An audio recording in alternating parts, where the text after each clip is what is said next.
Hi there, my name's Dr. Sarah Lewis, and today I'm going to talk to you a little bit about what we do at Penal Reform Solutions, and I guess my lifelong ambition about leading a growth movement across our communities and in prisons to really focus on reducing social harm through collaboration, relationships, and working together.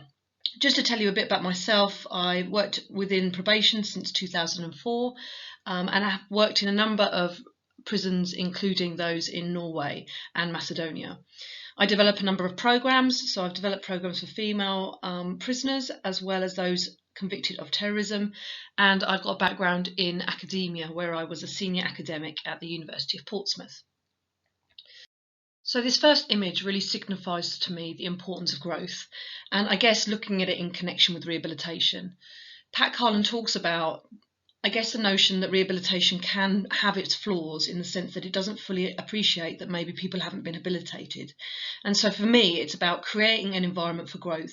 It's not just about interventions, it's about working together and creating an environment where we can grow and flourish, whether that's prisoners, the community, members of staff within the criminal justice system, or citizens themselves. This image was taken at Bastoy Prison, a 115 male prison, which is in semi-open conditions. And for me, it really highlights the importance of, I guess, where I came in my journey, looking at my values around the importance of context and environment when we look at prisons being meaningful places. Bastoy hasn't had a violent incident since it opened in the 1980s, and Norway really, I guess, celebrates its effective use of prisons as a form of punishment. And whilst it's not without its difficulties, this image really signifies to me the importance of creating a space where people feel safe and can reflect on their lives as they move out into the community. This was a photo that I took during a research project in Halden Prison, and for me it signifies the importance of relationships. This smile of an officer as a prisoner took this photo. He took this photo because he valued this officer, and he said it's about the small things that really matter. And sometimes just getting that smile in the morning brings with it optimism, kindness, and ultimately love. This is a photo from a smaller prison, 16-bed prison in the centre of Oslo called Sandaker Prison.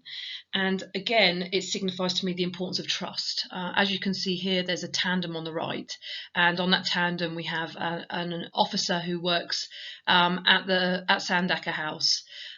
He has only one leg and he is also blind, and he goes cycling around Oslo with a prisoner at the front who is basically his kind of eyes.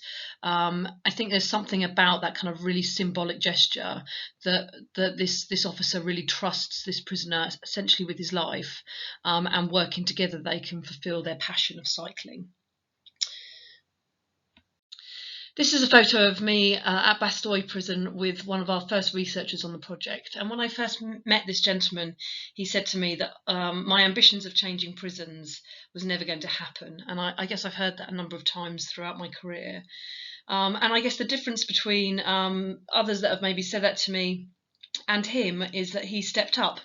And he became a part of it, and he became a part of something. And I feel that at the end of the journey, when we had this photo taken, there was a sense of connection and a sense of belonging, and a real belief, I guess, in the ambition that things can change. And also for me, it was the first time where I realised maybe that you're not defined by mistakes, but by the strength of your character. And this individual had such a strong sense of character. He was kind, he was respectful, and he helped me so much during the research. This is an image of a resident that I worked with in an English prison, and he wrote and directed a screenplay that was around spice with the strapline that as a community we need to work together to deal with this issue within our prisons. And this individual really reinforced to me that it's important to believe in change, it's important to empower others, and that sometimes the solutions can come from the most unlikely places. He was essentially a leader in his own right. He was a fantastic director, and he achieved so much during his time on the Growth Project. Again, this is another individual that I guess I value greatly. This is Noel, and he currently works with me as my business manager. And the thing about Noel is that he taught me what resilience looks like. He demonstrates loyalty and what an individual can achieve when they put their mind at it. During his time working on the Growth Project, he developed a mindfulness-based yoga program which integrated rehabilitative theory, aspects of growth, into mindfulness and yoga, something that he specialised in himself. And together we created this program that I believe is really important, not only in terms of increasing the well-being of those in prison, but also increasing those that work there. This is an image of someone that I care greatly about, and I guess it signifies to me the importance of someone being courageous and someone putting their heart into their work. As a governor, Steve Robertson talks about the pains of leadership and how difficult it can be. And sometimes in the darkest moments of prison leadership, there comes a time when you really see the strength of someone's character in their willingness to continue and their drive to make things better. I really admire him.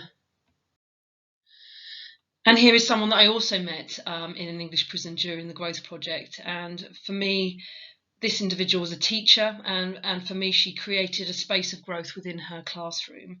And this idea of enclaves of hope, where you can step into an environment that feels safe and people can be honest. There's something about her that I really respect. There's a lot about her that I really respect. I think what also is important is that I think it's sometimes essential that we make people visible, and sometimes those that are, maybe in the background have so much more to give if we give them an opportunity. And this leads me on to a lady called Marie. I admire Marie so much. She headed up the volunteering centre at prison that I worked at, and this picture really symbolises to me the importance of pulling together in making life meaningful, and just with a bit of creativity and a lot of support from those that are in prison, things can change, the environment can change, and so can the culture. But it's not all about the positives. I think there's something about sharing the pains of prison and talking about loss and talking about those things that we maybe don't discuss as a collective. This photo was taken from an exhibition around loss, and it was about staff and prisoners coming together and connecting through painful stories and through stories that represented to them feelings of loss in their life. And on that day, for that moment, you wouldn't know who were the prisoners and who were the staff. It was a place of humanity. It was a place where people could share and people could be supported. And so for me, there's something about what we see. I think when I first worked at probation, all I saw were people who were offenders. And when I went to Norway, I kind of looked at people in prison through different lenses. I saw talent and strength. And I think by seeing that in individuals, we can nurture positive identities. And that's the stuff that really matters, and that's the stuff that counts. And we can't do it alone. This is a photo of the staff at Sandaker Prison. Half of them are prison officers, the other half are social workers, and yet you wouldn't know who had what background, because ultimately those labels have been stripped away. And I think that's important. I think that's important for prison across the board, but there's also something about having like-minded people like you, that want to make a difference and want to bring that energy and bring that laughter into work, as a way of coping with the difficulties that prison bring, and connecting together. This is a photo of a gift that I was given by a prisoner. He had made this out of stale bread, and this rose represents to me the importance of being creative. In low trust environments, we turn on the survival mode, and with that, it brings a number of social harms. And I think there's something about the importance of creativity within growth, but also the importance of maybe celebrating non-conformity.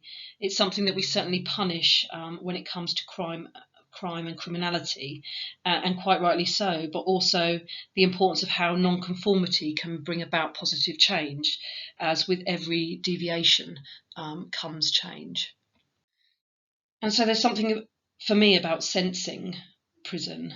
In the Prison Service Journal this month, I talk a little bit about how as a system, we kind of lose our senses. We lose the ability to hear and to see and to feel, and we become more desensitized to what's going on as violence becomes normalized within some of our prisons. And that's not an individual thing. That's not something that can be blamed on an individual or a governor. It's about the distance that we position ourselves in because we're trying to cope with what's going on around us. So there's something about the need to re-engage, to hear people, to really feel what they're feeling, and also seek to understand diversity rather than it being seen as something that we don't tolerate. For me, there's something about slowing down. And whilst things are really chaotic in some prisons, sometimes we have that lack of ability to reflect because we don't have those spaces to do it. And so for me, reflection and thinking about experiences and learning from them is fundamental to prison reform and change. And so a picture of my book as, I guess, something that represents to me the importance of taking a research-informed approach. I think there's a real gap between academia and prison practice, and there's a number of really dedicated academics that are trying to create a bridge between the kind of academic community and the real life on the shop floor. And for me, it's about drawing on that knowledge, applying it to real life, and really encouraging staff to see what it looks like when we apply the knowledge that we have.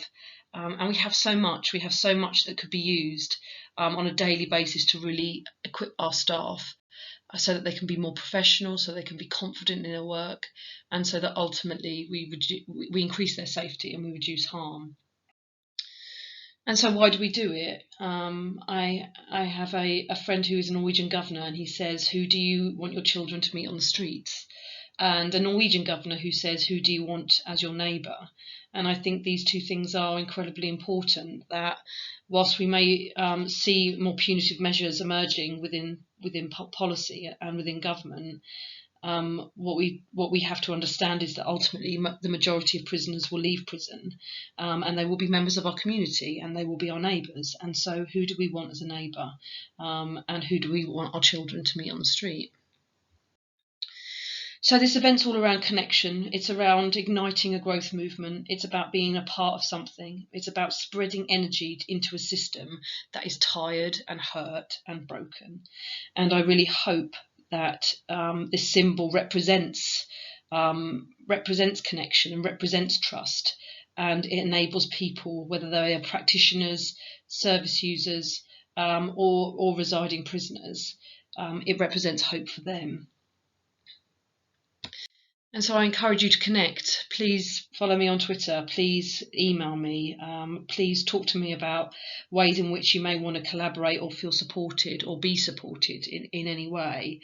We're looking for volunteers at the moment. So again, that's something that if you're interested in, please do get in touch, because like I say, we can't do it together.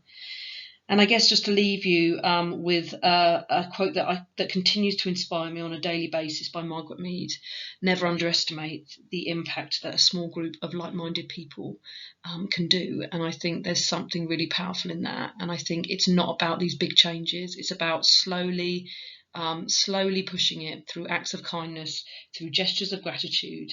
It's about getting people and encouraging people to see one another for all that they are, and for them not to be defined by the uniform that they wear or the crimes that they've committed.